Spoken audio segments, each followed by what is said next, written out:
Bismillahirrahmanirrahim. Assalamualaikum warahmatullahi wabarakatuh. Salam sejahtera untuk kita semua. Om Swastiastu, Namo Buddhaya. Salam kebajikan, Sampurasun.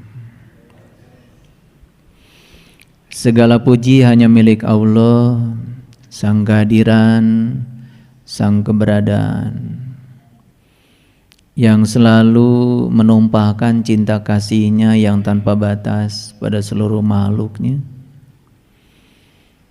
Tidak ada satu sel pun dalam tubuh kita yang dibiarkannya, diurusnya, diaturnya, sehingga seluruh sel dalam tubuh kita begitu cerdasnya.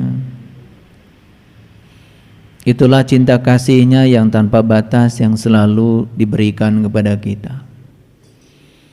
Mereka yang masih mencari Tuhan, itulah kebodohannya sendiri. Tapi mereka yang sudah menyadari bahwa Tuhan bersama dirinya, setiap saat mengurus dan mengatur segala kebutuhannya, itulah ciri orang yang berakal. Oleh karena itu, sebelum kita melanjutkan kajian di pagi yang penuh berkah ini, mari kita sampaikan penghormatan yang setinggi-tingginya sebagai bentuk rasa syukur kita kepadanya, bersama-sama menyampaikan hamdalah. Alhamdulillahi Rabbil Alamin. Mari kita awali kajian kita bersama-sama memohon berkah dan ridho Allah. Semoga Allah mengalirkan pengetahuan sejatinya kepada kita. Semoga kita termasuk para ahli ilmu yang berhak untuk menerima ilmu-ilmu sejati darinya. Kita sapa semuanya dengan kelembutan dan cinta dengan membaca basmalah. Bismillahirrahmanirrahim.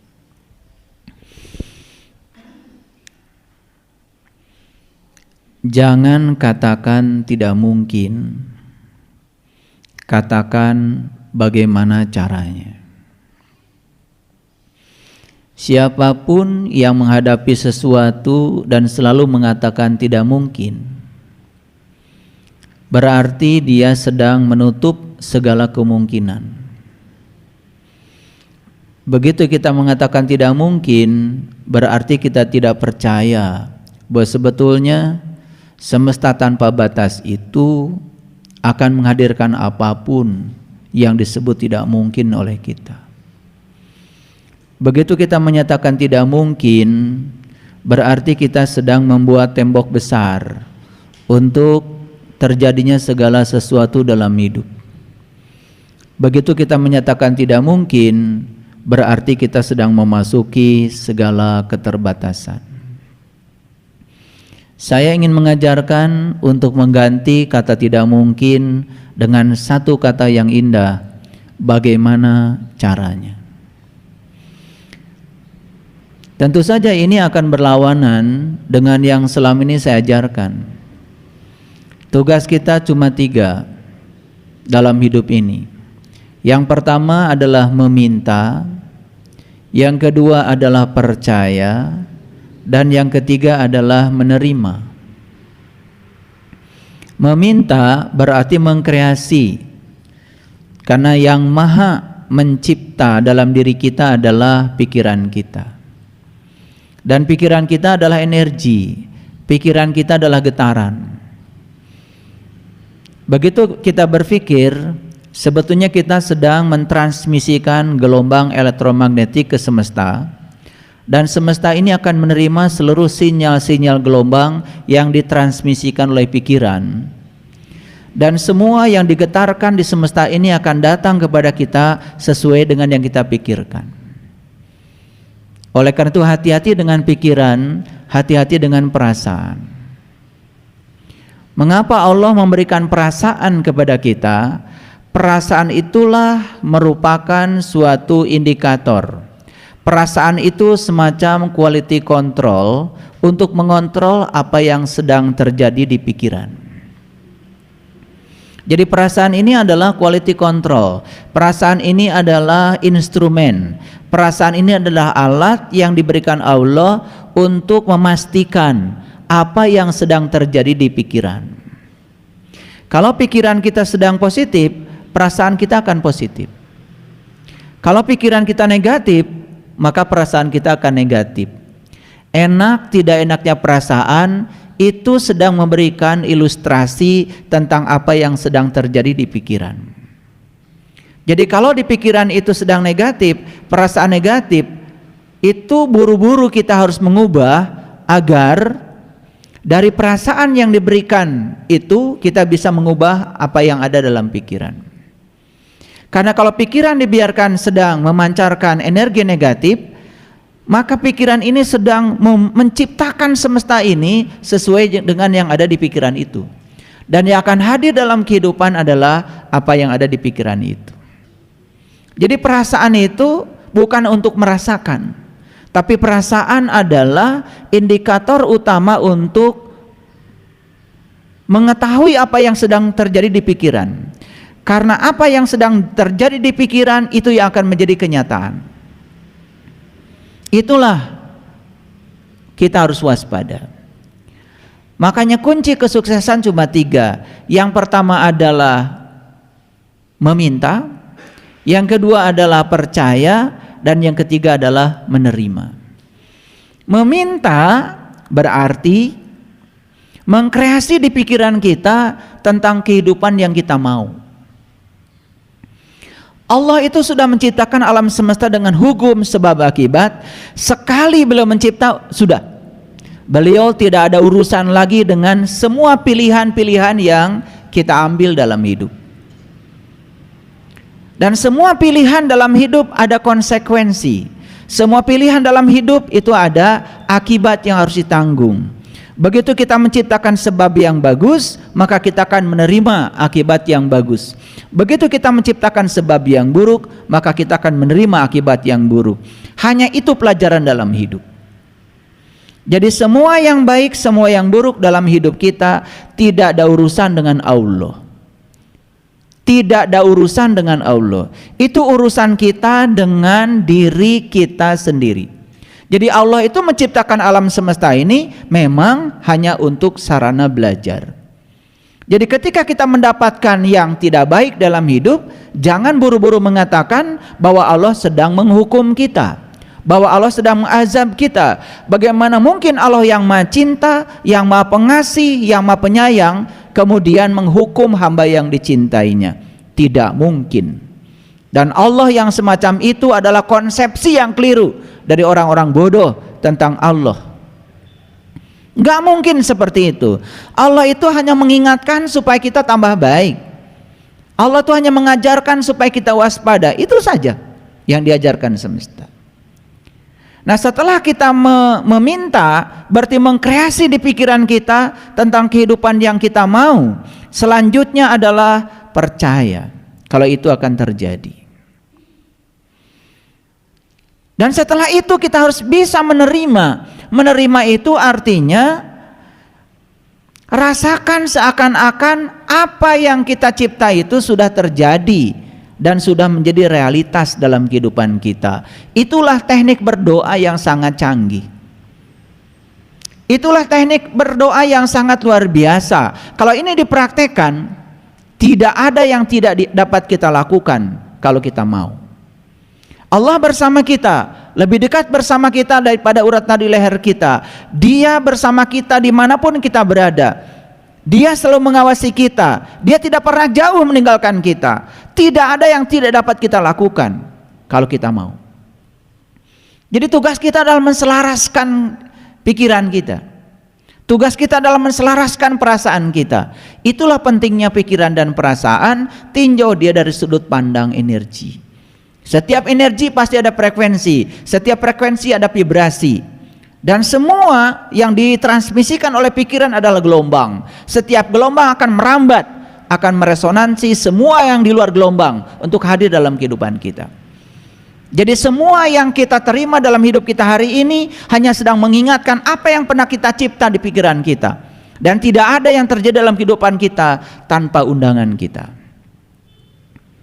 Nah, setelah kita meminta, mengkreasi, maka kita jangan berpikir cara. Cara itu bukan wilayah kita. Cara itu wilayah Allah. Nah, kenapa saya memberikan judul hari ini? Jangan katakan tidak mungkin, katakan bagaimana caranya. Mengatakan bagaimana caranya bukan pada dirimu, tetapi mengatakan bagaimana caranya kepada Allah. Karena kita itu tidak punya kemampuan untuk menciptakan cara. Contoh sederhana. Kalau semua orang yang ada di ruangan ini saya ajak, bulan depan kita akan pergi umroh. Ongkosnya 50 juta per orang, bintang 5.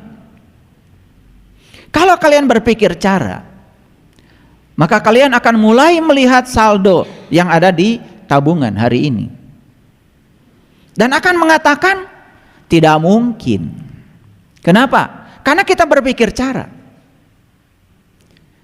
Jadi tugas kita stop kata tidak mungkin, dan itu mungkin kita berangkat bulan depan. Caranya bukan wilayah kita. Bagaimana caranya? Jangan tanya pada dirimu.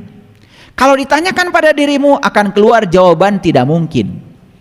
Tapi tanyakan pada Allah semesta raya yang tanpa batas. Dia yang punya cara. Tugas kita cuma satu saja. Yes, bulan depan saya umroh. Dan pasti berangkat. Karena begitu kita mengkreasi dan kita percaya dan rasakan seakan-akan kita sudah berangkat, itu tidak bisa dibantah lagi. Sudah menjadi data semesta yang akan terjadi dalam kehidupan kita. Sesederhana itu kalau kita tahu caranya. Makanya banyak orang yang mencibir ya, dari mana uangnya? Saya masih ingat dulu waktu mau bikin masjid ini, kita rapat berkali-kali, dan yang keluar di rapat itu adalah pertanyaan dari mana uangnya. Dan kalau bertanya dari mana uang ditujukan pada orang yang tidak punya uang, yang keluar kata-kata tidak mungkin. Tapi kalau kita percaya bahwa Allah akan bekerja sesuai dengan yang dikreasi oleh kita, kita percaya dan itu seakan-akan sudah terjadi, maka semesta akan bekerja. Dan cara semesta bekerja di luar ekspektasi kita. Sama saja dengan orang yang punya uang 3 juta dan uangnya dipinjam oleh tetangganya. Dan kemudian uang yang dipinjam itu tidak kembali pada waktu yang dijanjikan. Kalau dia berfokus bahwa hidup dia satu-satunya adalah uang 3 juta, itu yang menyebabkan uang itu nggak kembali. Tapi kalau dia biarkan fokus itu jangan ke situ, dia fokus kepada Allah yang tanpa batas, pemilik semua semesta ini. Jangan berfokus pada uang, berfokus pada dia yang punya uang. Fokus keluar dari situ. Kemana pikiran dialirkan, kemana pikiran diarahkan, ke situ energi dialirkan. Fokus pada yang lebih besar. Apa yang terjadi? Percaya sama saya, tetangga kita akan punya kemampuan mengembalikan uang 3 juta. Dan kita akan mendapatkan keberlimpahan yang melampaui uang itu. Nggak bisa ini diceritakan, kalian harus praktek. Makanya tadi pagi saya tiba-tiba pengen menulis kalimat singkat. Berbicara kebaikan, bagus. Tetapi melakukan kebaikan, itu yang luar biasa. Karena kalau kita berulang-ulang membicarakan kebaikan dan tidak melakukannya, kita sebetulnya sedang mengidentifikasi diri kita sebagai orang munafik. Cerita bahwa memberi itu bagus, cerita bahwa memberi itu indah, itu sudah tidak usah diceritakan lagi. Tidak usah cari quotes-quotes tentang itu. Kita harus berhenti mencari itu karena sudah tahu itu baik. Tetapi kalau itu kebaikan tidak dilakukan, seperti kita punya harta karun di gudang sementara kita tidak punya kuncinya, maka kita tidak akan pernah bisa menggunakannya. Gak ada bedanya. Seperti kita punya banyak pengetahuan tentang kebaikan, kalau itu tidak dilakukan, gak ada gunanya. Tugas kita adalah melakukannya dan berhenti berbicara kebaikan, mulai melakukannya. Itu saja yang dibutuhkan dalam hidup. Karena kalau kita tidak praktek, kita tidak mengalami, kita tidak akan pernah memahami. Semua pemahaman berasal dari pengalaman yang kita lakukan. Agak berat ya, mungkin saya bicara ya, terlalu filosofis barangkali, tetapi saya coba sederhanakan dalam bahasa yang gampang untuk kalian mengerti. Sekali lagi, ketika kita menyatakan itu mungkin, bagaimana caranya? Jangan tanya caranya padamu, karena kamu akan mengatakan itu tidak mungkin. Caranya, tanyakan kepada semesta. Semesta punya cara tersendiri untuk melakukannya. Tugas kita apa?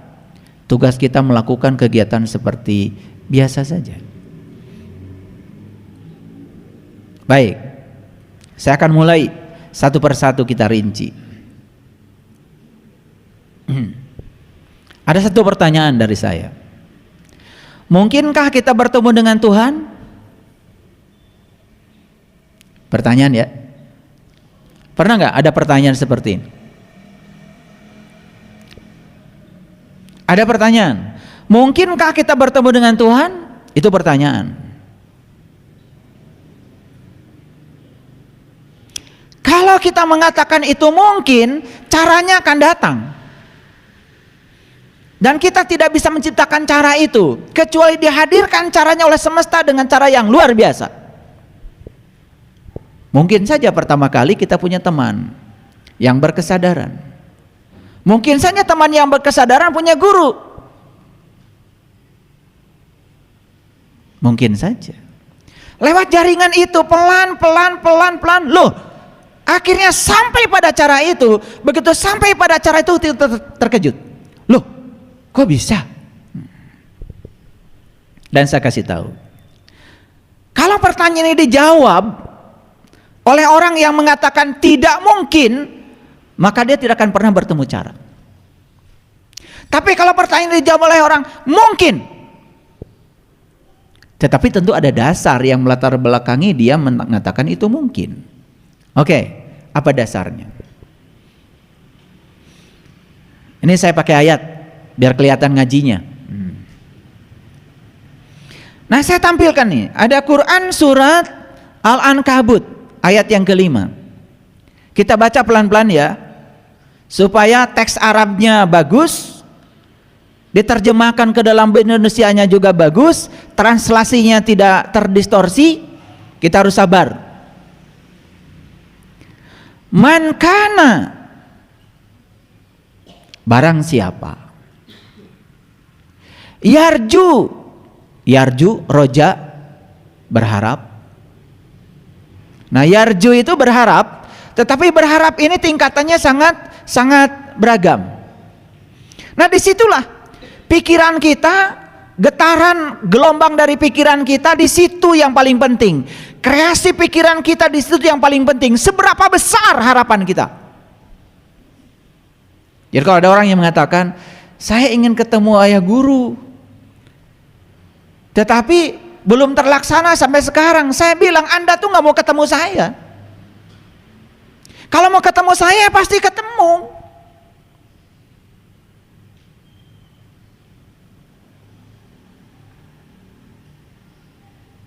Ya,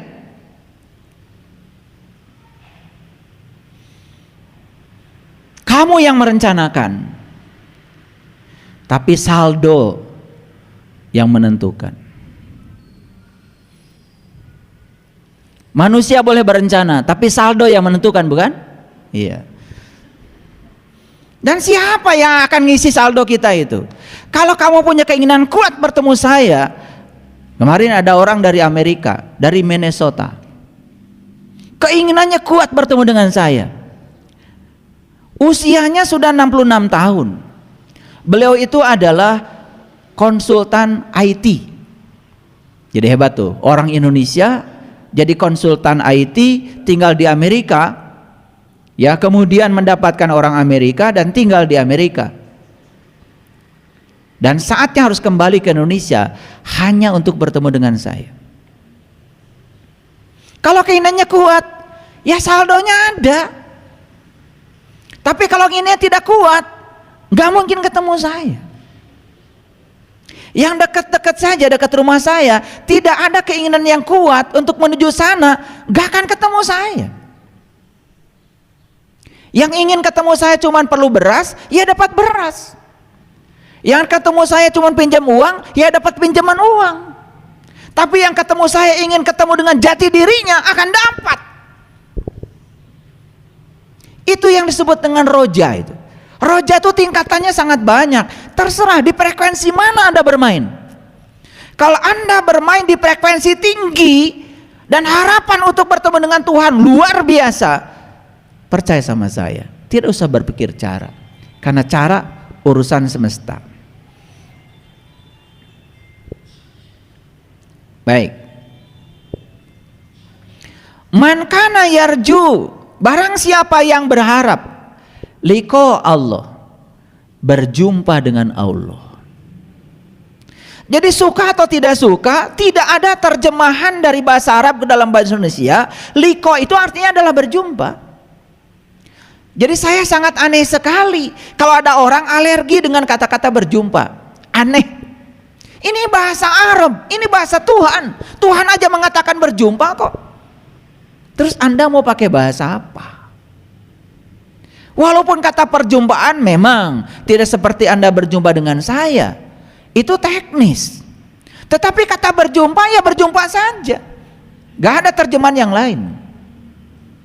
Man kana, barang siapa yarju, punya keinginan kuat liqa Allah, berjumpa dengan Allah, fa inna, sesungguhnya ajalallahu la'aj, saatnya akan tiba. Nah saat itu akan tiba, siapa yang ngurus? Bukan kita yang ngurus. Kita dipertemukan si A, dipertemukan si B, dipertemukan si C, tahu-tahu seperti asam bertemu dengan garam. Asam tuh jauh di gunung dan garam tuh di laut. Saatnya bertemu juga di Kuali. Sama, ada sahabat kita nih, ya dari Ciamis. Ciamis dengan Bandung tentu saja jaraknya sangat jauh. Begitu ada roja, ada keinginan yang kuat di sini. Ketemu juga di majelis ini.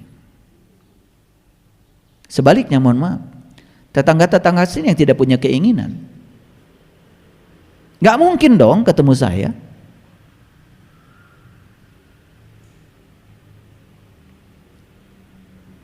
Disitulah cara semesta bekerja.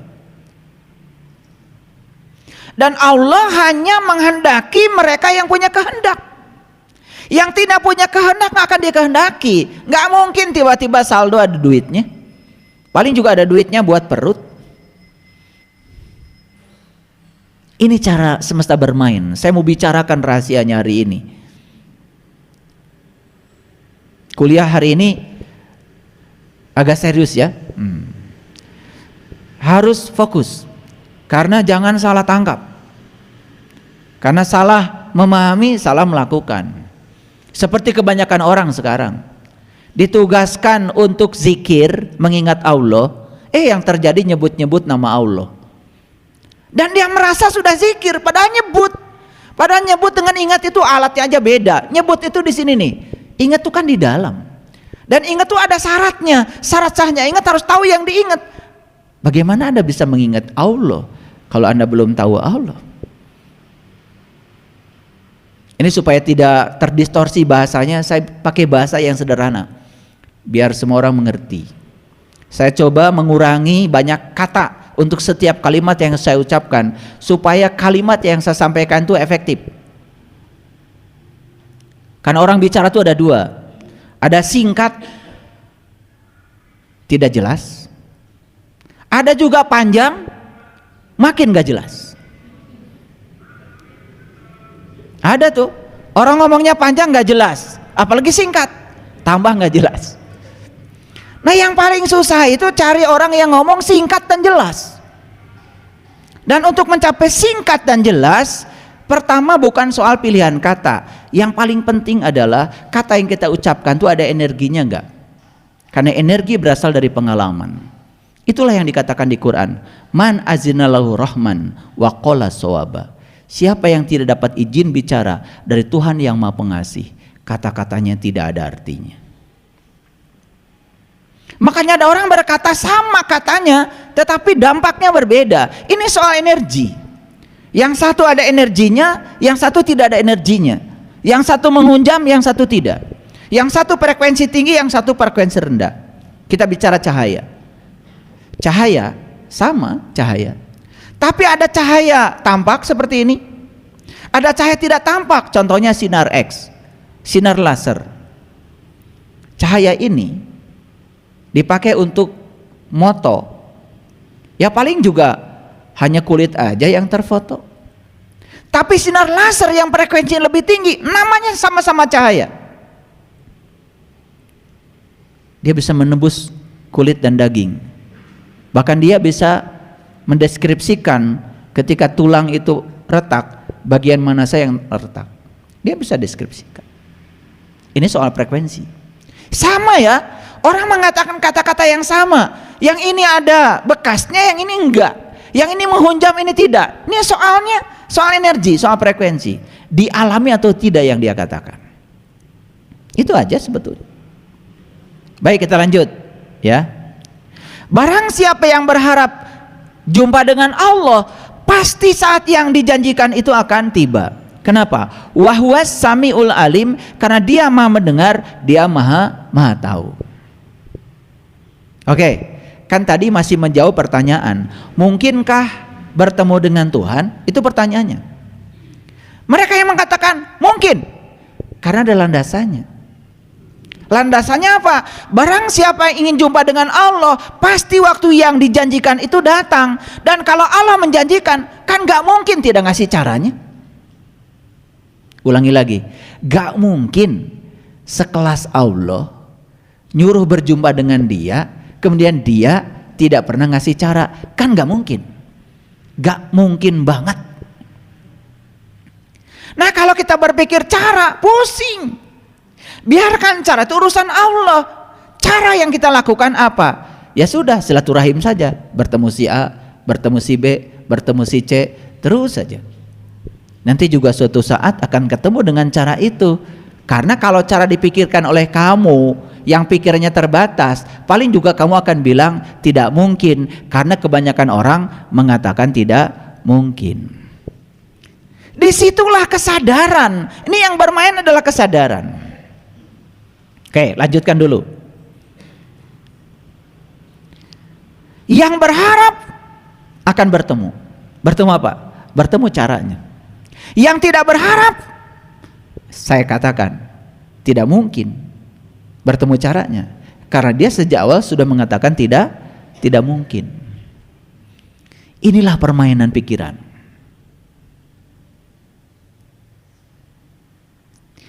Makanya orang yang mengatakan mungkin, karena dia berpikir, mungkinkah Tuhan berfirman tentang sesuatu yang tidak mungkin? Pertanyaannya, mungkinkah Tuhan berfirman tentang sesuatu yang tidak mungkin? Mungkin nggak? Nggak mungkin, nggak mungkin banget. Artinya setiap firman Tuhan itu pasti bisa dilakukan.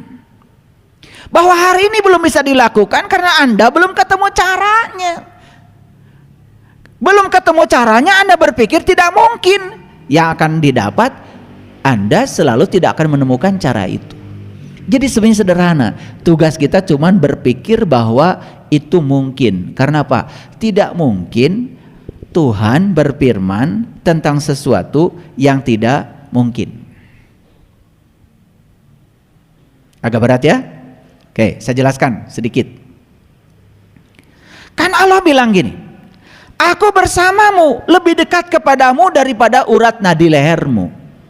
Saya tanya, itu informasi bukan? Informasi. Fakta bukan itu? Bukan fakta. Sepanjang kita belum membuktikannya. Hati-hati.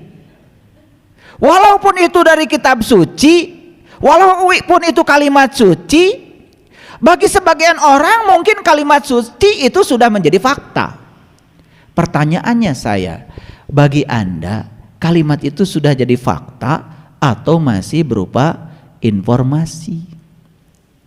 Nah, kalau Anda berada di pihak yang puas ketika mendengar kalimat sesungguhnya aku bersamamu, lebih dekat kepadamu daripada urat nadi lehermu, kamu puas dengan kalimat itu dan stop sampai di situ, ya sudah, bagianmu sampai di situ.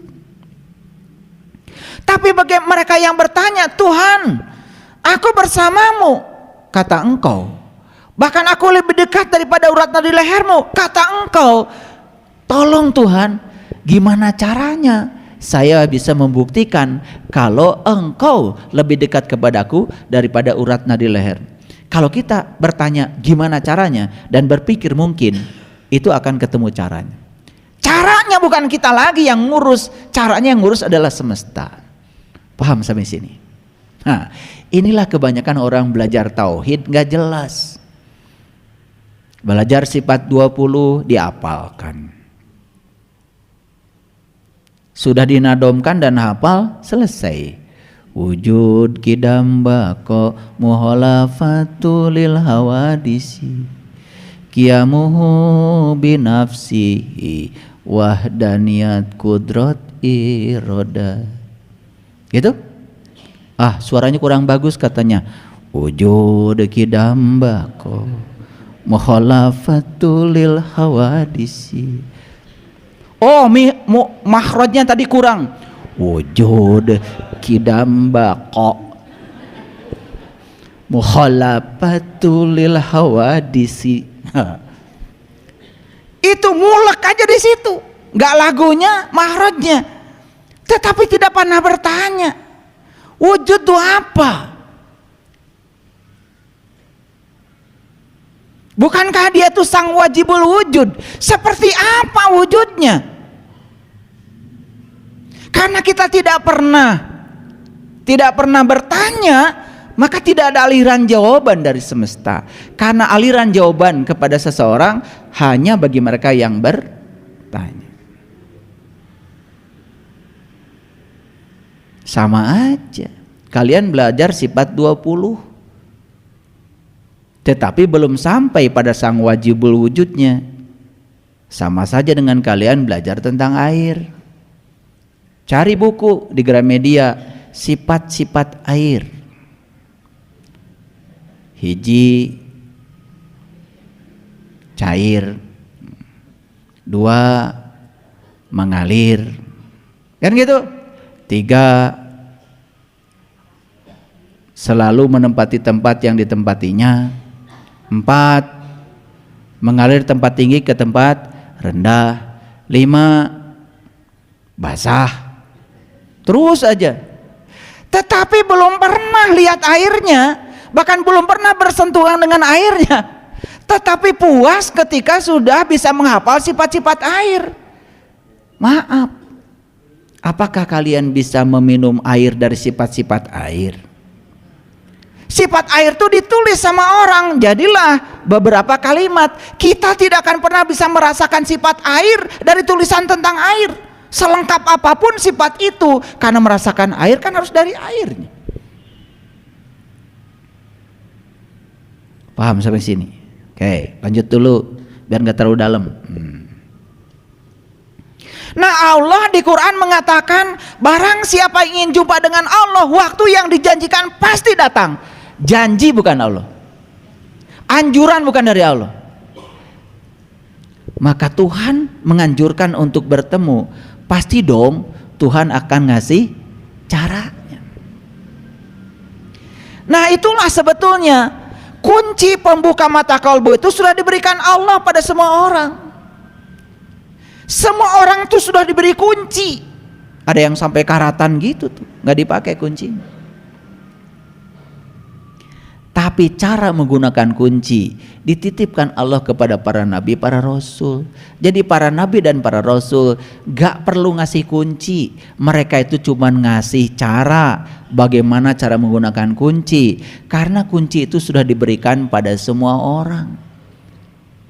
Kasih sayang Allah bukan itu? Nih lihat saya semuanya, lihat saya. Allah mengatakan, barang siapa yang ingin jumpa dengan Allah, maka waktu yang dijanjikan itu pasti datang. Gak mungkin Allah gak ngasih alatnya, gak mungkin Allah gak ngasih sarananya. Semua orang sudah dikasih, cuman ada yang bisa menggunakan, ada yang tidak. Nah, yang bisa menggunakan karena dia berpikir mungkin, yang tidak bisa menggunakan karena dia berpikir tidak mungkin. Lalu kuncinya karatan, gak dipakai seumur-umur. Itu aja kok bedanya. Paham sampai sini? Oke.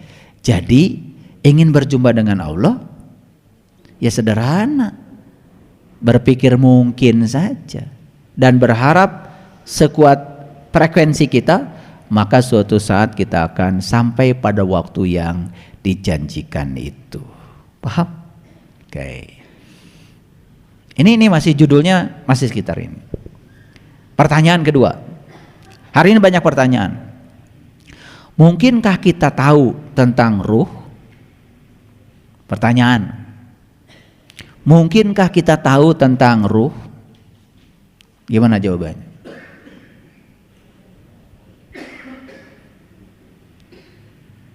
Karena ada orang tiba-tiba mengatakan, wah itu gak mungkin.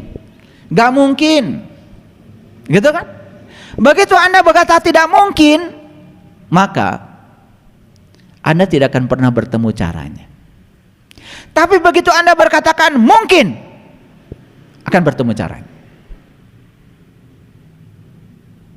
Yuk kita lihat dulu pakai ayat biar jelas. Wa yas'alunaka 'anir ruh, dan mereka akan bertanya kepadamu tentang ruh.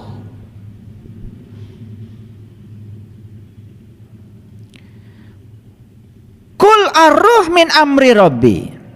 Katakan, ruh itu urusan Tuhanku. Urusan siapa? Urusan siapa? Ini hati-hati belajar Quran. Ini grammarnya harus jelas. Dan mereka bertanya kepadamu tentang ruh.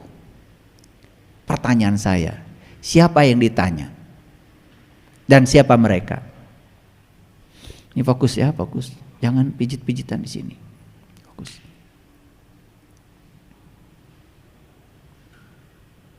Mau ngaji-ngaji aja.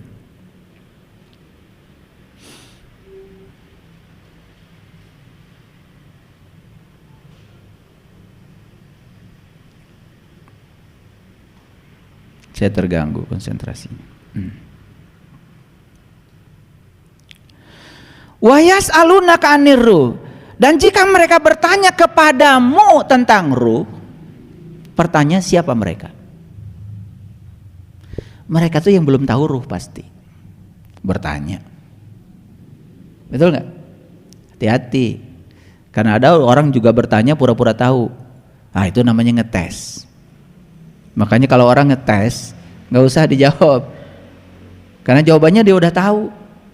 Buat apa kita ngasih jawaban pada mereka yang sudah tahu atas jawaban dari pertanyaan dia? Walaupun mungkin saja jawaban dengan pertanyaan nggak nyambung. Tapi kalau sudah ada niat ngetes, itu nggak perlu dijawab.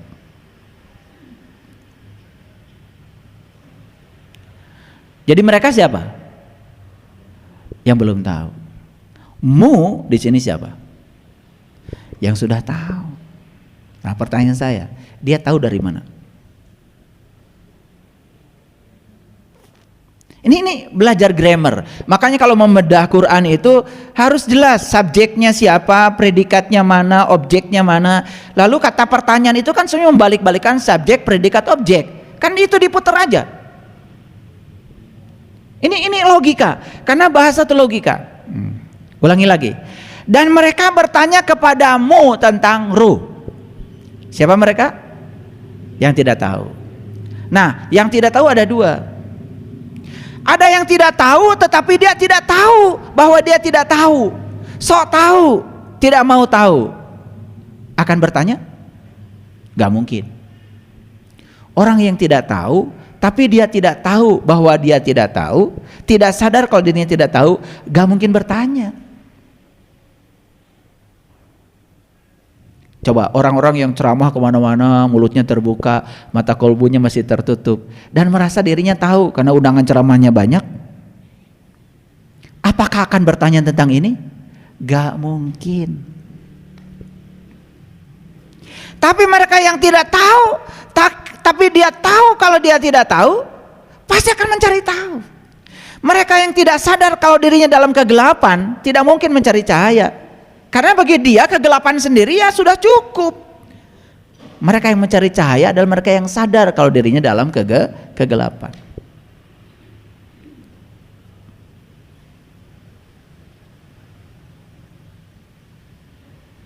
Pertanyaan saya berikutnya, pintar nggak menjawabnya? Orang yang ditanya ini pasti orang tahu dong. Nah, orang yang ditanya yang sudah tahu tentang ruh, dia tahu ruh dari mana? Yuk, dari mana? Lah ada jawabannya di sini. Katakanlah, Qul ar-ruh min amri Rabbi. Ruh itu urusan Tuhanku. Tuhan siapa? Bukan urusan Tuhanmu. Kan kamu belum tahu. Ruh itu urusan Tuhanku. Awas, bukan urusan Tuhanmu. Ini soal logika. Ruh itu urusan Tuhanku. Berarti aku ini sudah tahu Tuhan? Sudah tahu dong. Yang sudah tahu Tuhan tahu ruh. Nah, bukan berarti ayat ini melarang orang tidak boleh tahu ruh. Itu yang konyol selama ini. Karena yang jawab orang konyol. Makanya daripada konyol, kan lebih bagus konyol. Ya manis, enak. Konyol ini kan bahaya. Nah, orang konyol ngajarin orang konyol, nggak tambah konyol, nggak akan jadi konyol. Nah, yang lucu di kehidupan ini, banyak orang konyol, ya, jadi guru yang diajarkan sama-sama konyol, bukannya tambah konyol.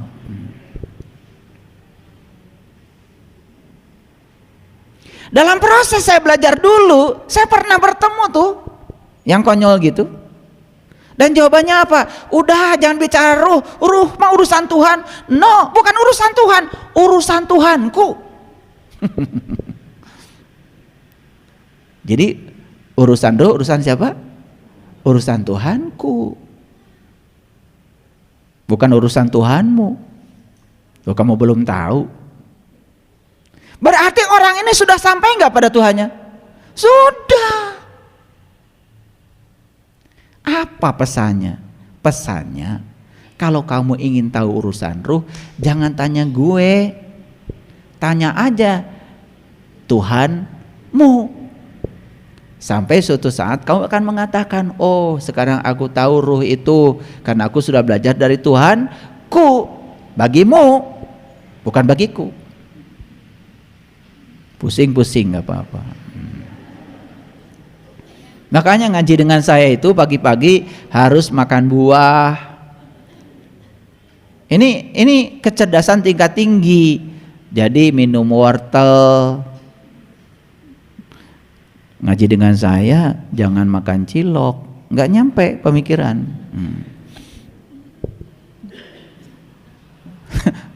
Kalian itu mau ngaji dengan saya jangan makan lem, ngantuk nanti, rapat jadi. ulangi. Jadi apakah ini larangan untuk tahu tentang ruh? Bukan. Kalau tahu ingin urusan ruh, maka jangan tanya manusia, apalagi manusia yang tidak tahu, apalagi mereka yang sok tahu. Ruh dijelaskan, ruh diterangkan. Ya Allah, tidak bisa diterangkan, tidak bisa dijelaskan, bahkan tidak punya nama. Tetapi dapat ditemui dan dirasakan, karena tugasnya bukan menerangkan, temui. Sudah ditemui, sudah dirasakan, baru kita ketika ditanya, gimana sih pendapat kamu tentang ruh? Pokoknya gitu deh. Gak perlu ada penjelasan lagi. Itulah cara belajar yang keren. Karena selama ini kita belajarnya gak keren. Kebanyakan baca buku, baca kitab. Akibatnya belajar menggunakan logika dan persepsi. Lalu persepsi itu dianggap kebenaran. Padahal hanya kebohongan yang diulang-ulang, saking sering diulang-ulang, itu dianggap sebagai kebenaran. Paham sampai sini? Jadi boleh nggak bertanya tentang ruh? Boleh. Tetapi cara bertanyanya kepada Tuhanku. Jadi kalau ingin tahu rahasia ruh, temui saja Tuhanku. Ku itu bagi saya loh. Bagi kalian ya Tuhanmu. Paham? Makanya kalian selama ini salah nggak belajar. Ingin tahu rahasia ruh, baca buku. Ingin tahu rahasia ruh, diskusi. Itu yang keliru. Disitulah perlunya guru. Jadi seorang guru itu cuma membukakan pintu agar kita bisa menyatu, memanunggal, sehingga mengerti, oh ternyata ruh itu toh. Jadi alam semesta yang tanpa batas ini sudah meniupkan dirinya, bagian dari dirinya pada diri kita. Bagian yang ditiupkan semesta pada diri kita itu namanya ruh. Yang di sini yang tanpa batas tidak diberi nama ruh. Ruh itu bagian dari dirinya yang ditiupkan ke dalam diri kita. Oh itu ruh yang ada bersama saya, daya kehidupan yang bersama dengan saya. Dari situ akan mengerti mana ruh, mana jiwa. Oh ternyata ruh itu ya. Oh ternyata ruh dengan jiwa beda ya. Itu setelah mengalaminya secara sendiri sebagai bentuk pengalaman. Ngerti maksud saya? Nah ini kenapa saya bicara ini, karena penting. Karena terminologi belajar agama selama ini lebih banyak yang disenangi itu adalah penjelasan, bukan pengalaman. Karena apa? Karena yang menjelaskan pun belum tentu bisa mengalami. Ngerti maksud saya? Gitu. Dia menjelaskan kopi, hati-hati. Jangan-jangan belum pernah minum kopi. Jangan-jangan belum pernah lihat wajah kopi. Cuma dia pernah baca buku tentang kopi, diapalin, besok-besok dijelasin. Itu kan namanya pil dacil. Ayo sekarang kita lanjutkan. Dan mereka bertanya kepadamu tentang ruh. Katakanlah ruh itu urusan Tuhanku. Nah ini ada isyarat satu lagi. Apa coba? Wa ma utitum minal ilmi illa qalila. Dan kamu tidak diberi ilmu kecuali sedikit. Nah ini yang sering salah tafsir. Karena kita diberi ilmu sedikit, ya udah nggak usah tahu tentang ruh. Itu yang salah. Lihat saya semuanya. Karena kamu diberitahu ilmunya sedikit, maka urusan ruh tanya sama yang ilmunya tak terbatas. Nah untuk tahu yang tak terbatas, ya kamu harus tahu dahulu yang sedikit dong. Itu perintahnya. Tahu nggak ilmu yang sedikit? Nabi Muhammad bilang, awwaluddin ma'rifatullah. Awalnya agama itu mengenal Tuhan. Itu saja ilmunya sedikit kok. Makanya ada hadis Nabi yang sangat populer. Hadisnya begini. Barang siapa yang mengamalkan yang dia tahu, maka Allah akan mengajarkan yang dia tidak tahu. Ini harus dibahas nih agak dalam. Barang siapa yang mengamalkan yang dia tahu, maka Allah akan mengajarkan yang dia tidak tahu. Jadi kalau ingin pintar, nggak usah sekolah. Amalkan saja ilmu yang kamu tahu. Maka Allah akan mengajarkan yang kamu tidak tahu. Nah, kalian pengen pintar sekolah. Ya kalau sekolah, sepintar-pintarnya sekolah, apa yang diajarkan guru dan apa yang diajarkan dosen. Sepintar-pintarnya sekolah, paling juga cuma tahu apa yang ada di otak guru dan apa yang di otak dosen. Hanya mengulang-ulang yang sudah mereka tahu. Nah, ini yang disebut dengan pintar sejati. Kalau pintar sekolah itu pintar biasa. Mau pintar yang mana? Nah, pintar yang utama tuh pintar karena sejati. Yang ngajarkan yang maha sejati. Siapa guru kita? Allah yang maha pintar, nggak akan salah. Makanya saya nggak mau berguru sama manusia banyak persepsi. Kan Allah bersama saya, lebih dekat daripada urat nadi leher saya. Ya saya belajar aja sama beliau, dekat bersama saya. Bahkan belajar sama beliau tuh 24 jam. Coba belajar sama dosen. Maaf ya, Pak dosennya sedang sibuk. Atau sedang tunduh. Allah mah nggak pernah tunduh, nggak pernah ngantuk. 24 jam standby. Rek jam sabaraha diajar, menang. Betul? Itu. Jadi kesimpulan dari ayat ini apa? Cari oleh kalian ilmu yang sedikit itu. Ulangi. Cari olehmu ilmu yang sedikit itu. Saya kasih tahu sama kalian. Kalau kalian sudah menemukan ilmu yang sedikit itu, amalkan saja ilmu yang sedikit itu, maka Allah akan mengajarkan apa yang kamu tidak tahu. Maka di Quran dikatakan, ilmu tuh ada dua, ada ilmu dari manusia, ada ilmu miladun ka ilman, ilmu yang langsung dari Allah. Mau yang mana? Lah, kalian pengen ilmu dari Allah, yang dicari jelema terus. Kalau ilmu dari Allah ya sudah, cari Allah. Bahkan tidak perlu lagi mencari Allah, sadari kehadirannya dan temui. Bisa. Loh, tadi kan sudah saya sampaikan, Allah sendiri yang bilang, siapa yang berharap jumpa dengan Allah, waktu yang dijanjikan pasti datang. Masa Allah mengajarkan yang tidak mungkin? Itu. Gimana? Sampai sini ngerti? Jadi tugas kita sekarang ini cari apa? Cari ilmu yang sedikit. Nih saya kasih tahu, kalau kita sudah tahu ilmu yang sedikit, maka kita akan tahu ilmu yang banyak.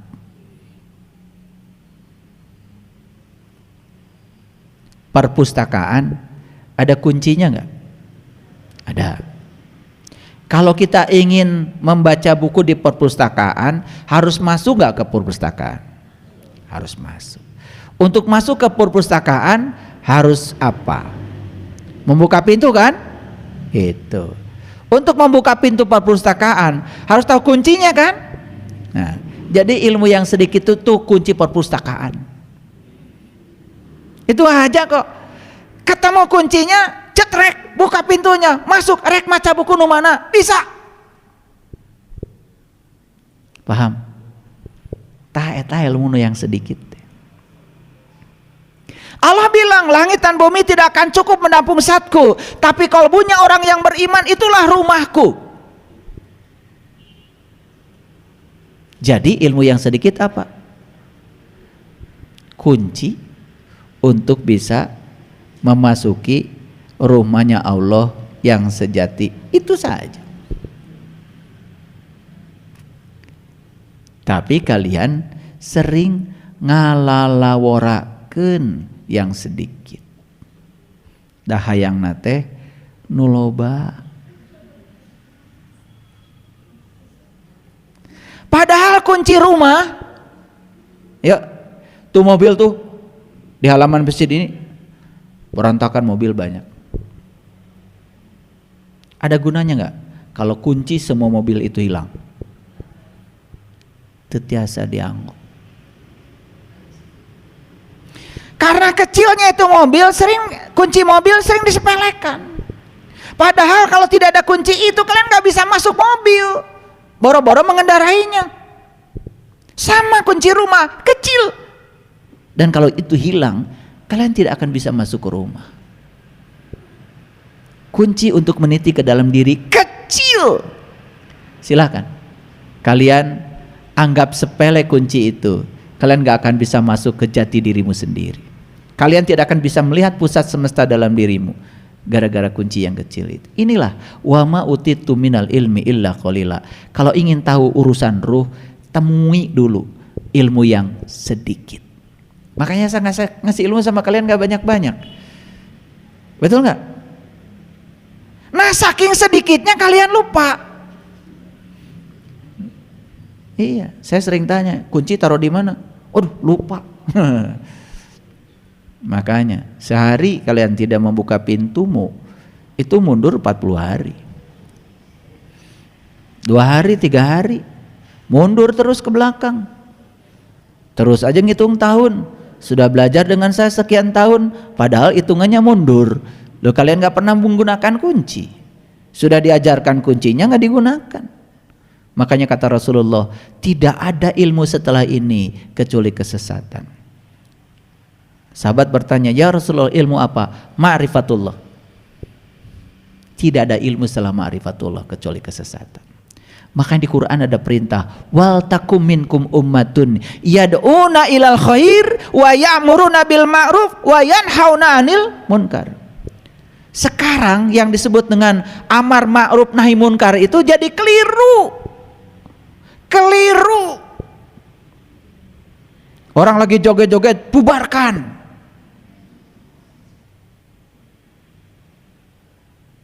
Itu yang disebut dengan amar ma'ruf nahi munkar. Padahal ma'ruf dari kata dasar arofa, ma'rifat.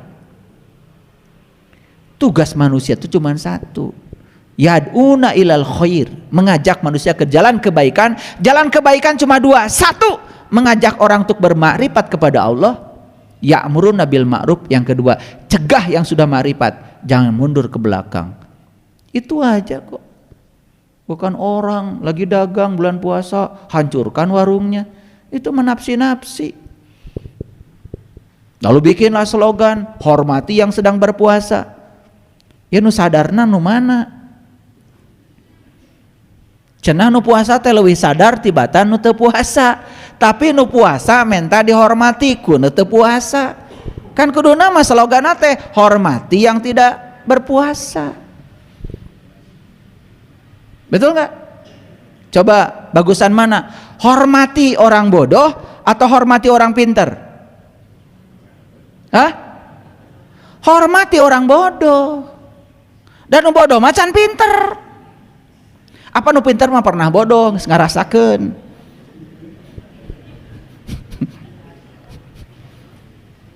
Betul nggak? Iya. Hormati orang bodoh. Jangan hormati orang pinter. Apaan yang pinter teh udah pinter, berarti udah sadar. Manya nu sadar minta dihormati kun teu sadar. Kuduna ge nu sadar ngahormat kan nu teu sadar. Makanya jangan anak hormati orang tua, salah. Orang tua hormat ka budak, da budak macan jadi kolot. Apaan kolot mah baheula budak geus jadi budak. Gitu, ngaji teh salah wae. Mana teh kudu hormat ka kolot. Kolot naon nu kitu?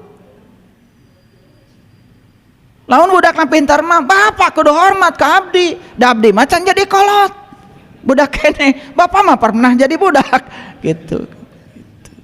Budak doraka. Tapi eta teh bener sebetulnya mah. Ya.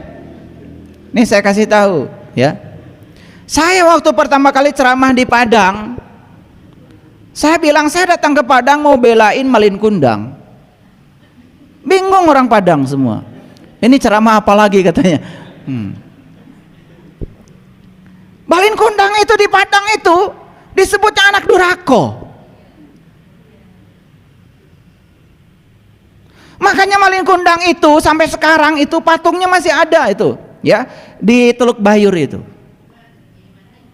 Ya, iya, sujud itu ke ibunya jadi batu, gitu. Salah saha, salah indungna. Sejelek-jeleknya anak itu anakmu, Didikan. Anak malah dikutuk oleh ibunya, semoga kamu jadi batu. Ya jadi batu. Ini malin kundang mah teu salah. Salah minung. Makanya saya datang ke sana belain malin kundang. Nggak bela ibunya saya. Dan malin kundang macan jadi orang tua.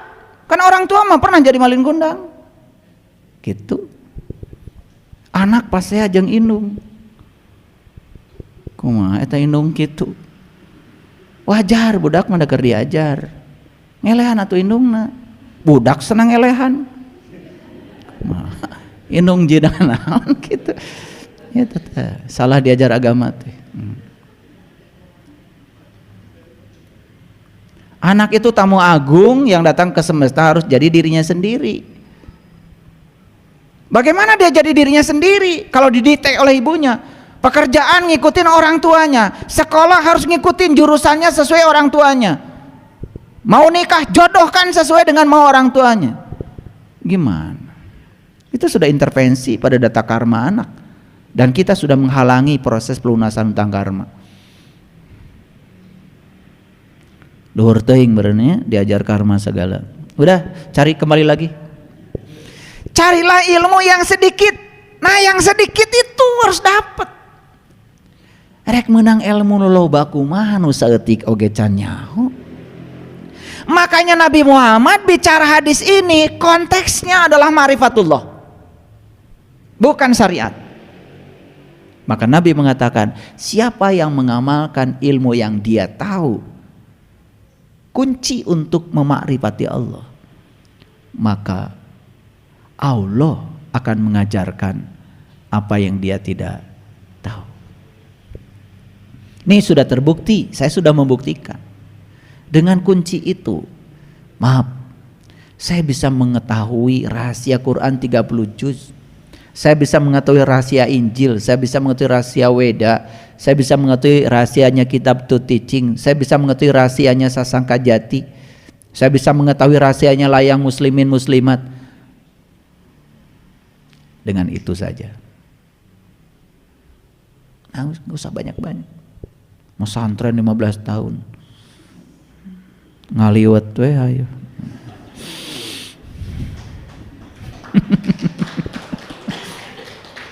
Iya. Kalau menurut surat Al-Kahfi, mesantren teh sehari atau setengah hari? Coba baca di Quran. Saya tidak menemukan mesantren 15 tahun. Coba baca di Quran surat Al-Kahfi. Mesantren itu sehari atau setengah hari, kata Quran.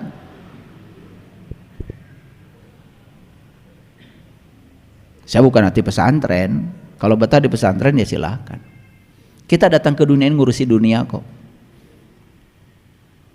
Sehingga gunana tuh hirup teh di dunia teh. Hayo di sasarung. Gawe henteu. Beas teu boga. Pak, budak can kabayar la ilaha illallah. La ilaha. Beas eueuh la ilaha illallah. Moal bisa beas datang ku la ilaha illallah. Ku gawe beas. Eta aya sukuan beas. Laras? Duit kita bisa lempang. Itu bisa, kudu dijemput. Boleh baca la ilaha illallah? Boleh. Berapa kali? Ya salumrahna. Itu juga kalau tahu yang dibaca. Karena intisari la ilaha illallah itu sebetulnya hanya menyadarkan kita yang mana di semesta yang bukan dia. Yang mana yang bukan dia. La ilaha illallah artinya yang mana yang bukan Allah. Yang mana? Yang nyata dia, yang tidak nyata dia. Martabat alam pertama, alam ahadiyah dia. Alam wahdah dia. Alam wahidiyah dia. Alam arwah dia. Alam amsal dia. Alam azam dia. Alam insan kamil juga dia. Yang mana yang bukan dia? Makanya Nabi mengatakan siapa yang melihat tetapi tidak melihat Allah di belakangnya, batal penglihatannya. Kita sering batal. Kenapa? Melihat sesuatu cuma sesuatu saja, tidak lihat Allah di belakangnya. Mau baca la ilaha illallah 1000 kali sehari nggak ada artinya kalau masih batal penglihatannya. Makanya orang yang sudah sampai di kesadaran tauhid, la ilaha illallah bukan lagi sebagai ucapan, kesadaran. Teu aya hiji pagawean nu teu aya Allah di belakangna, narima. Makanya satu-satunya pilihan dalam hidup yang terbaik adalah menerima. Satu-satunya pilihan dalam hidup yang terbaik adalah menerima. Kalau sudah menerima, lepas.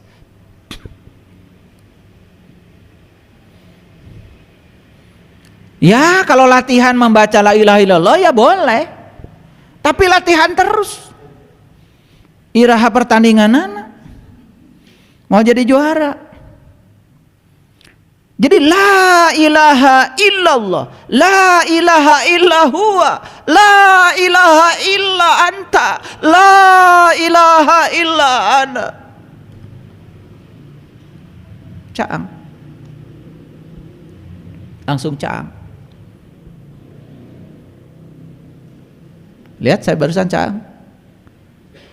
Kalian gak lihat. Caang, kalian gak ada. Pengen nangis saya kalau baca itu.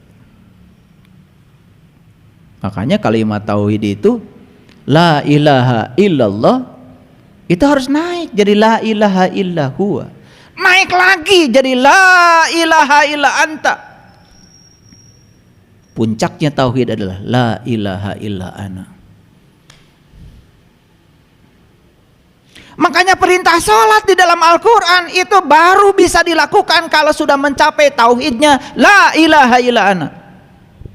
Innani anallah la ilaha illa ana. Itulah sholat. Sholat itu manunggal. Kalian baru sampai di tingkat tauhidnya la ilaha illallah belum sholat. La ilaha illallah belum sholat. La ilaha illa anta belum. Salat itu harus la ilaha illa ana. Dan salat harus wudu.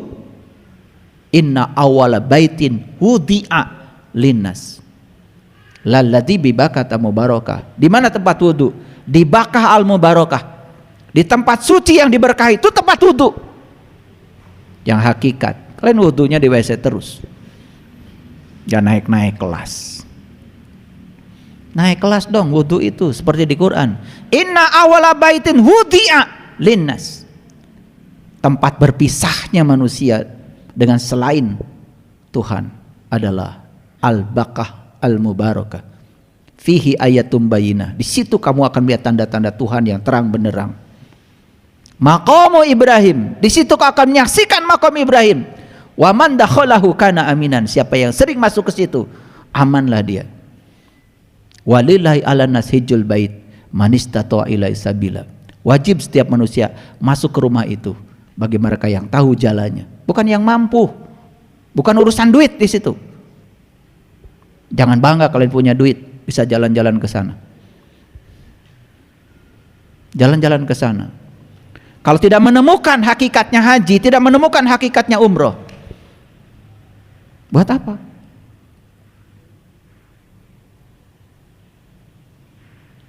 Paling dapat foto sama unta.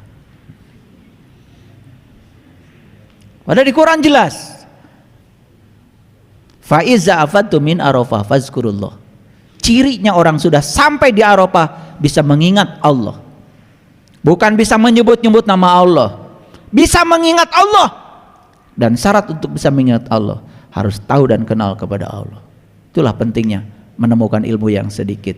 Wa ma utitu minal ilmi illa qalil.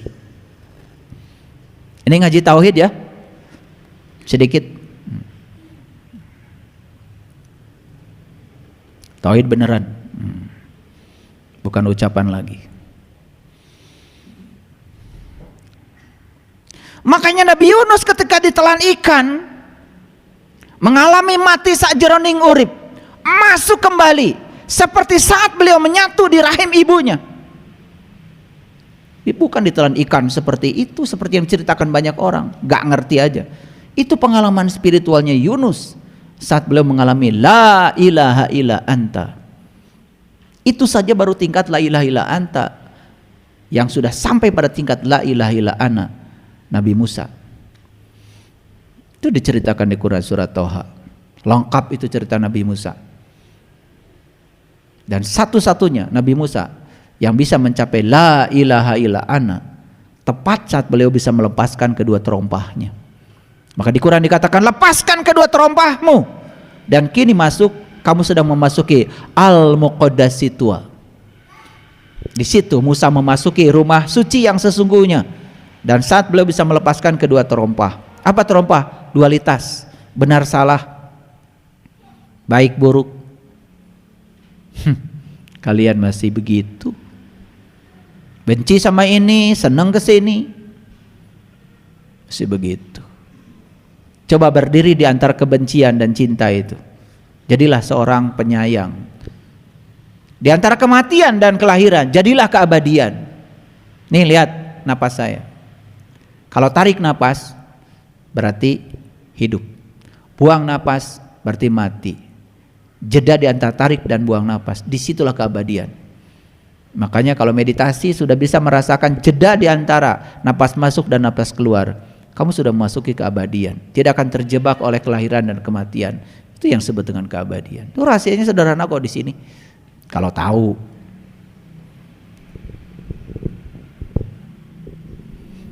Pertanyaan berikutnya, ini banyak pertanyaan hari ini. Mungkinkah kita tahu tentang surga dan neraka? Pertanyaan berikutnya. Kan lucu ya. Banyak orang yang menawarkan surga sama kita. Dia sendiri belum pernah masuk. Lucu gak? Gak lucu sih, itu calo namanya. Calo itu kan gak naik bis. Betul gak? Ya. Garut di Cicahem. Mana yang nama ini? Nggak semenang we bayaran. Rek cilaka, rek naon paduli. Nu penting nggak semenang bayaran. Calo mana gitu. Surga. Kayak lari akang irati ditu. Oh, kalau udah cerita neraka itu kayak dia udah pernah dari sana aja. Nggak ngerti.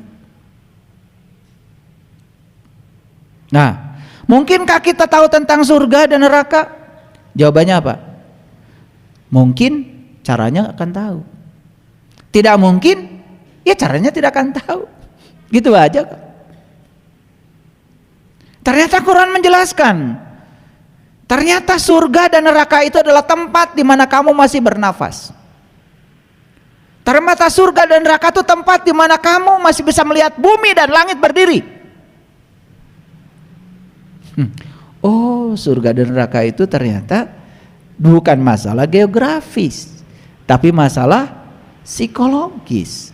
Tergantung kesadaranmu. Bisa jadi surga, bisa jadi neraka, tergantung ketika kesadaranmu sendiri. Coba kalau memahami Quran surat Hud, keren. Saya tidak akan kupas terlalu dalam ini, ya. Nonton aja di YouTube sudah ada. Ada satu judul di YouTube, surga dan neraka geografis atau psikologis. Saya bahas secara mendalam di situ. Ada pertanyaan berikutnya.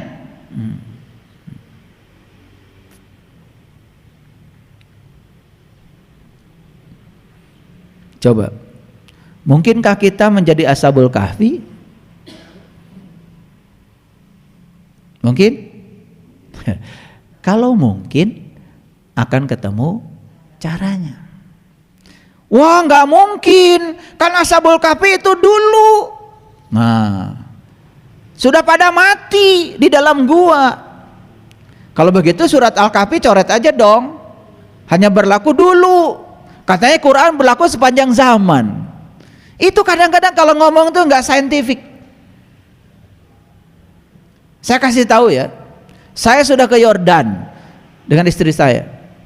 Kalau tidak percaya nanti minta fotonya sama dia. Ada fotonya. Kalau saya nggak nyimpan foto. Istri saya lengkap kalau urusan dokumentasi. Lihat di mulut gua itu, segede apa sih guanya? Mungkin kamar ini aja kegedean, kecil, gelap. Udah ke sana, bayarnya mahal. Ternyata yang diklaim sebagai gua Ashabul Kahfi yang di sana itu tidak ada kaitannya dengan gua Ashabul Kahfi di dalam Al-Quran. Itu kebohongan besar.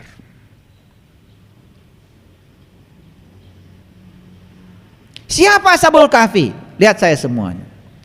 Ternyata Ashabul Kahfi itu adalah pemuda yang ingin jadi pemuda beriman. Dan dia masuk ke dalam gua. Yang hebat orang Jakarta. Bilang gua itu ya saya. Dan saya yakin itu leluhur orang Jakarta itu udah hebat ilmunya. Memanggil saya, kalau orang Arab panggilnya ana kan? Orang Jakarta bilang saya, gua.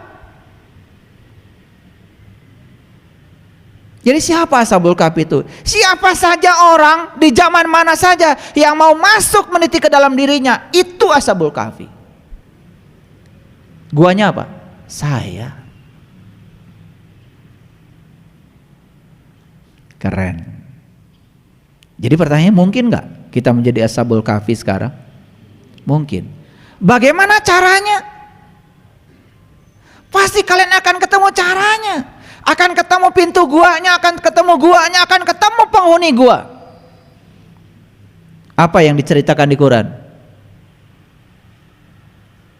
Ini kalau saya bahas surat Al-Kahfi nggak cukup waktu. Tetapi selintas saja. Isinya apa di Quran? Oke, saya bahas sedikit ya, biar percaya. Kita lihat sedikit aja, selintas ya, karena tidak mungkin saya kupas hari ini di sini. Selintas saja. Silakan yang di belakang biar bisa lihat. Kelihatan dari belakang. Ini saya mulai dari ayat 16 dulu. Dan apabila kamu meninggalkan mereka, dan apa yang mereka sembah selain Allah, lihat saya semuanya. Dan apabila kamu meninggalkan mereka dan apa yang mereka sembah selain Allah,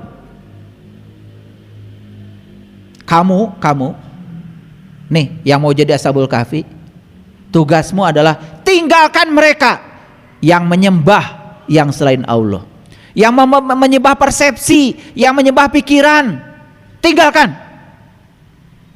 Sembah Allah, isbatul yakin. Sembah Allah yang nyata dalam dirimu, bukan berdasarkan persepsi, bukan berdasarkan kata orang. Makanya Quran mengatakan, dan apabila kamu meninggalkan mereka, kebanyakan orang yang menyembah Tuhan hanya berdasarkan persepsi. Coba, ada nggak yang ngajarin sama kita? Kalau kamu baik sama Allah, maka Allah akan baik sama kamu. Kalau kamu tidak baik sama Allah, Allah akan mengutuk kamu, mengazab kamu. Ada nggak yang ngajarin gitu? Banyak. Percaya. Oh dulu. Masa Allah tersinggungan? Masa Allah baperan kayak kamu? Allah itu kamu baik, Allah tetap cinta. Kamu tidak baik, Allah tetap cinta. Bahkan kamu diingatkan supaya kamu jadi orang baik. Gak ada kutukan, gak ada azab. Allah macam apa tersinggungan begitu? Kan yang tersinggungan kamu. Kalau orang baik sama kamu, kamu baik sama orang. Orang tidak baik sama kamu, kamu juga judes sama orang. Yang punya sifat begitu kamu, bukan Allah. Lu Allah disifati seperti sifatmu. Gak kurang ajar tuh sama Allah. Kurang belajar.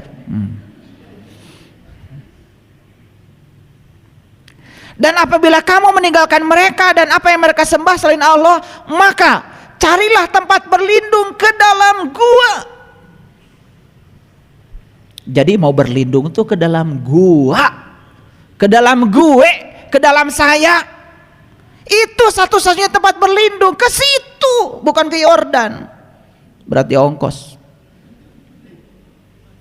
Niscaya Tuhanmu akan melimpahkan sebagian rahmatnya kepadamu dan menyediakan sesuatu yang berguna bagi urusanmu. Percaya sama saya. Kalau kamu jadi Ashabul Kahfi, meniti ke dalam diri, masuk ke dalam gua yang tiada lain adalah dirimu sendiri, kamu akan bertemu dengan jati dirimu yang sebenarnya. Di situ kamu akan menemukan sejati dirimu.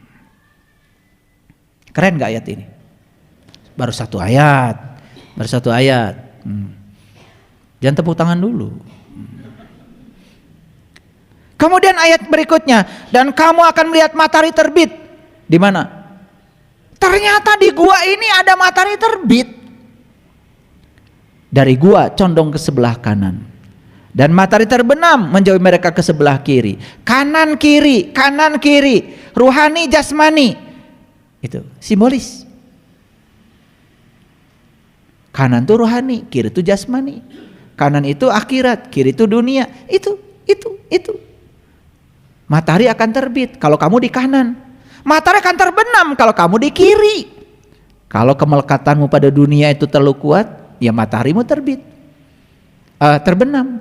Tapi kalau kamu melepaskan semuanya, matahari akan terbit. Keren Quran itu. Ini baru saya kupas kulitnya, dalamnya mahal, harus bayar. Enak aja. Sedang mereka berada dalam tempat yang luas dalam gua itu. Saya bilang, gua Al-Kahfi yang di Yordan itu segede kamar ini. Sempit. 2-3 orang masuk sudah susah keluarnya. Tapi gua yang di Quran ini apa kata Allah? Kamu berada dalam tempat yang luas dalam gua itu. Gua itu luasnya tanpa batas.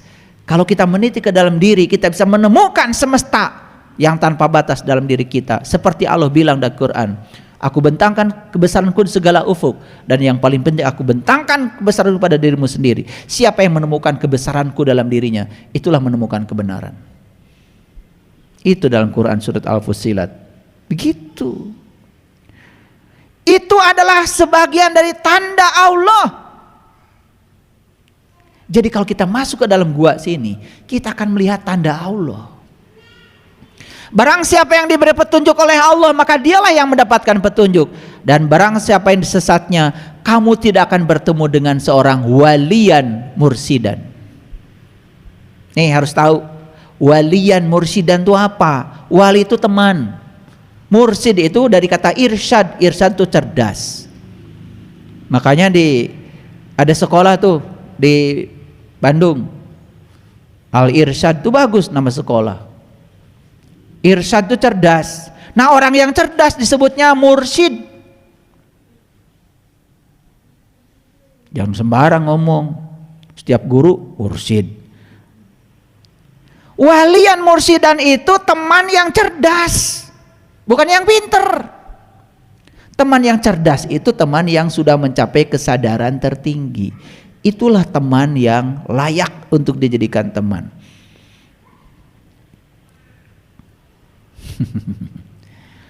Lihat saya semuanya. Barang siapa yang ditunjuki oleh Allah, maka dia akan mendapatkan petunjuk. Tapi barang siapa yang disesatkannya, sampai mati pun tidak akan bertemu dengan waliyan mursidan. Disitulah kita harus ketemu dengan teman yang cerdas. Siapa? Yang bisa memimpin kita memasuki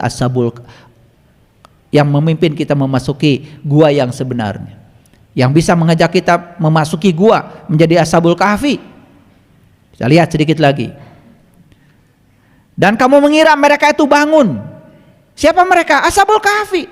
Ketika masuk ke dalam gua, gak bangun, dia tidur. Gak ingat apa-apa yang di dunia ini. Dia mencapai la ilaha illa ana. Gak ada identitas dirinya. Itu yang disebut dengan fana.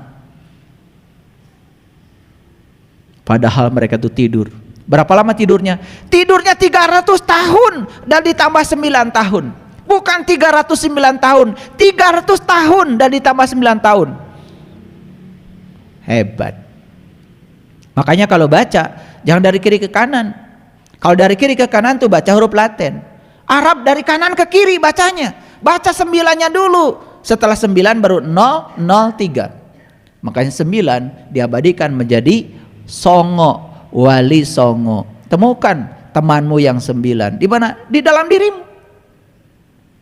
Baru kau bisa 0, kau bisa 3. Nurullah Muhammad Nur Insan, manunggal. Kamu akan ketemu jawabanmu terhadap ruhku tadi. Gitu. Pusing-pusing sekalian. Sedang anjing mereka mengunjurkan kedua lengannya di muka pintu gua.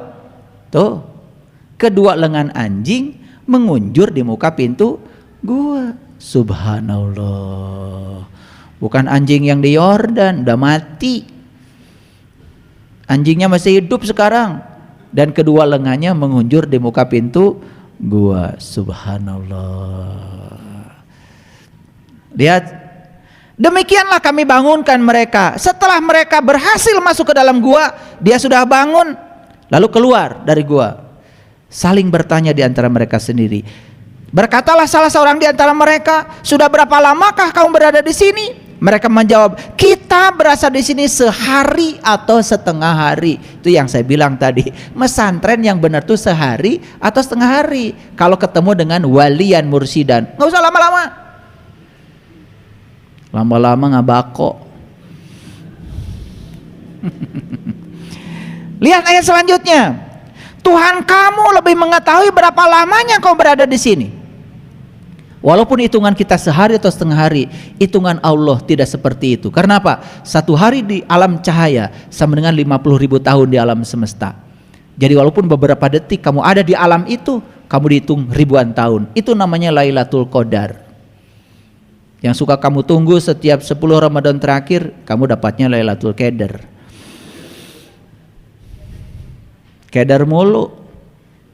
Angin berhenti bertiup, gelombang berhenti, gimana? Angin sendiri udara yang bergerak, rek eureun kumaha? Itu belajar sains nggak jelas. Lihat ayat berikutnya. Maka suruhlah salah seorang di antara kamu pergi ke kota, nyaba. Gitu. Makanya di Bandung ada namanya Dayeuh Kolot. Di Jakarta ada namanya Kota Tua, keren. Bahasa Arabnya Baitil Atiq, kota tua. Tah eta nu kudu disorang ku urang. Nyaba ka kota. Paham? Ini kalau dibahas. Sebenarnya saya kan tidak mau kaji surat Al-Kahfi. Ini contoh. Contoh aja. Lihat semuanya di sini. Jadi siapa Ashabul Kahfi? Siapa saja yang mau meniti ke dalam diri, dia adalah seorang pemuda. Kok bukan pemudi? Karena pemuda lambang dari laki-laki, laki-laki lambang dari rohani, perempuan lambang dari jasmani. Karena meniti ke dalam diri tidak bisa menggunakan jasmani. Makanya digambarkan dalam Quran, Nabi Yusuf mimpi melihat 7 ekor sapi betina yang kurus-kurus menelan sapi betina yang gemuk-gemuk. Selamat berpikir. Nggak saya jelaskan. Kalau mau dijelaskan itu harus di acara khusus, bayarnya khusus. Mengapa untuk menjadi orang beriman harus masuk ke dalam gua? Kan sebetulnya ayat Quran tadi mengatakan, ya, jika kamu ingin jadi orang yang beriman, masuklah ke dalam gua. Jadi syarat jadi orang beriman tuh masuk ke dalam gua. Bertemu siapa? Ya bertemu yang mau diimani. Maka di Quran dikatakan falyabudu rabb hadzal bait. Jangan sembah rumahnya, sembah yang punya rumah. Imannya cuma ngaku-ngaku doang. Tiap hari berdandan aja. Iman jadi pakaian. Saya tidak anti dengan pakaian. Bagus kalian rapi-rapi. Tapi jangan mengatakan kalau sudah pakaiannya begini udah jadi orang beriman. Iman itu kalau sudah tahu yang kamu imani.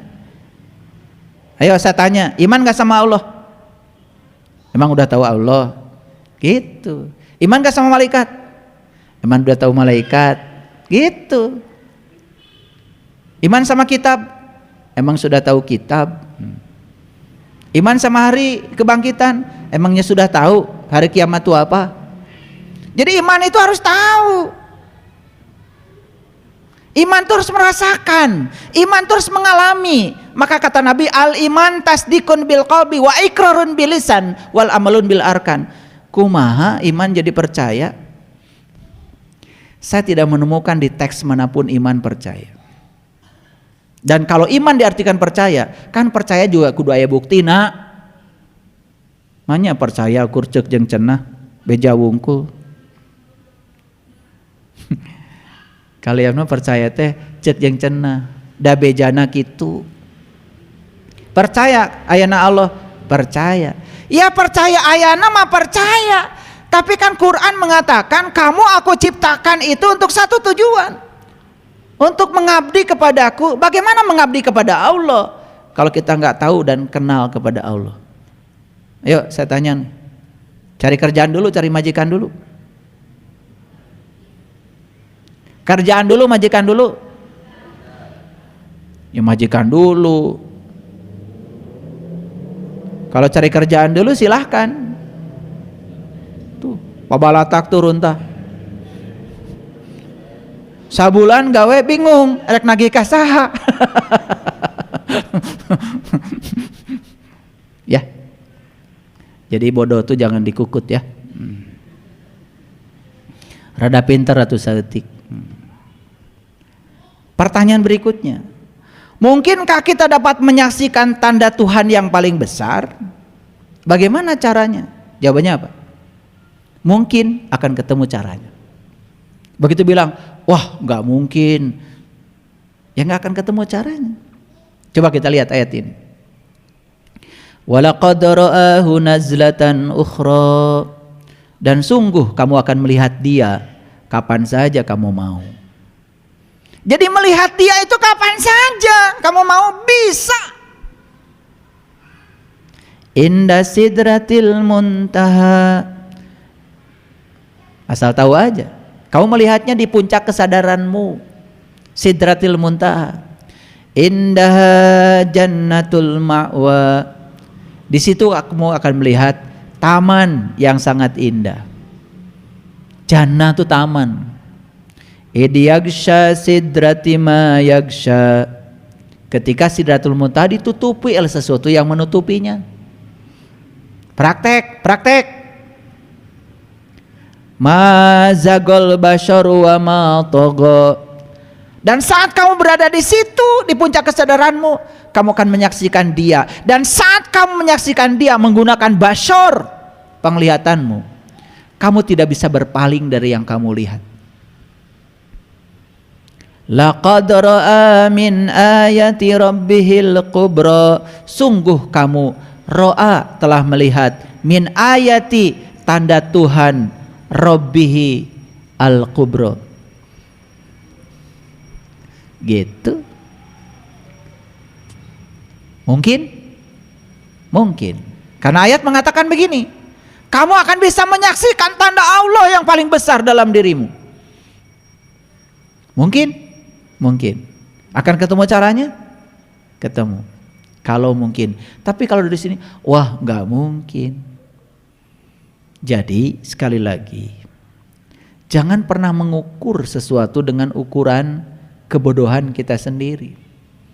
Kalau dalam soal ilmu, saya bilang tadi, cara itu akan datang dengan sendirinya, pada waktunya, di luar ekspektasi kita sendiri.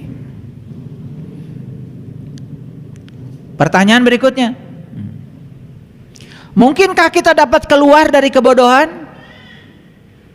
Mungkin? Gimana caranya? Nih lihat di Quran. Saya tampilkan Quran surat An-Nisa ayat 66. Dan sesungguhnya kalau kami perintahkan kepada mereka, bunuhlah dirimu dan keluarlah kamu dari kampungmu. Nah, jadi kampung itu identik dengan kebodohan, keterbelakangan, ketertinggalan. Jadi menurut Allah, cara untuk keluar dari kebodohan apa? Bunuhlah dirimu, keluarlah dari kampungmu. Niscaya mereka tidak akan melakukannya kecuali sebagian kecil dari mereka. Yang bisa melakukan ini saeutik. Dan sesungguhnya kalau mereka melaksanakan pelajaran yang diberikan pada mereka tentang keluar dari kampung, dari kebodohan, tentulah hal itu lebih baik dan menguatkan iman mereka. Makanya begitu kita keluar dari kampung, kita akan menuju ke kota. Dijelaskan di Quran surat Al-Kahfi. Kau pergi ke kota. Begitu nyampe di kota, gak bodoh lagi. Perlente. Dandanannya beda kalau di kota.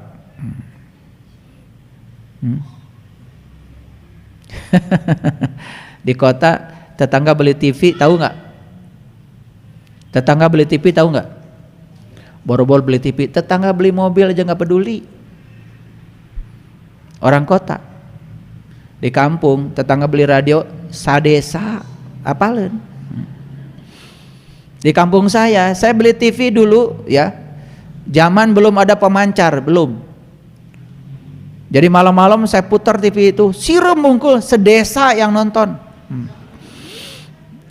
Wah. Begitu siramna aya ngalangkang sautik, keprok. Kalangkangna padahal. Saya waktu itu membayangkan gimana kalau tahu wajah aslinya artis itu ya. Orang di kampung saya tepuk tangannya kayak apa? Wah, udah pakai pemancar itu, antena itu tilu leunyeur awi teh kaluhur. Wah, da di luhuran kada kumaha tuh daya gunung. Susah. Ya tapi aya ngelembang saeutik cenah Muhammad Ali. Oh kan. Pada gerakna kieu, pona asal geraknya Muhammad Ali. Barjeng teu saha eta teh. Tapi udah bahagia orang di desa mah. Nah, saya bukan mau menjelekkan orang di desa. Cuman di desa itu biasanya ya apapun berita nyebarnya gampang. Kalau di kota kan orang luar terisolasi. Mohon maaf. Ya. Sama seperti kita. Kalau belajar agama, kalau lihat kesalahan orang tuh gampang banget. Gampang, menjustifikasi itu gampang. Maka digambarkan di Quran itu orang-orang yang bodoh digambarkan dengan orang kampung. Di Quran. Dan orang-orang yang sudah mencapai kesadaran digambarkan dengan kota. Makanya di Quran digambarkan orang-orang yang sudah mencapai kesadaran itu disebutnya juga Ashabul Kahfi. Jadi Ashabul Kahfi bukan pemuda di masa lalu. Ashabul Kahfi selalu ada setiap zaman. Kalau kalian mau jadi Ashabul Kahfi sekarang, yuk masuk ke dalam gua. Insya Allah di situ kalian akan bertemu dengan jati diri kalian sendiri. Masuk ke dalam gua. Nah, dari tadi pagi saya terus cerita yang tidak mungkin. Ternyata semua yang kita sebut tidak mungkin itu bisa diubah menjadi mungkin, dan begitu dirubah menjadi mungkin, maka caranya akan datang dengan sendirinya. Mungkin ada yang tanya ya, gimana caranya masuk ke dalam gua? Ya tentu saja saya tidak jelaskan di sini, tapi saya bisa membimbingnya kalau ada yang mau. Saya antar ke kota. Di kota itu rame, luar biasa, penuh dengan sukacita dan kebahagiaan. Kalau tahu ilmunya, tahu caranya. Baik, kesimpulan. Jangan berkata tidak mungkin, tapi berkatalah bagaimana caranya. Dan cara jangan ditanyakan pada kamu, tanyakan pada Sang Semesta, pemilik semesta tanpa batas ini. Maka cara itu akan datang dengan sendirinya. Terima kasih. Assalamualaikum warahmatullahi wabarakatuh.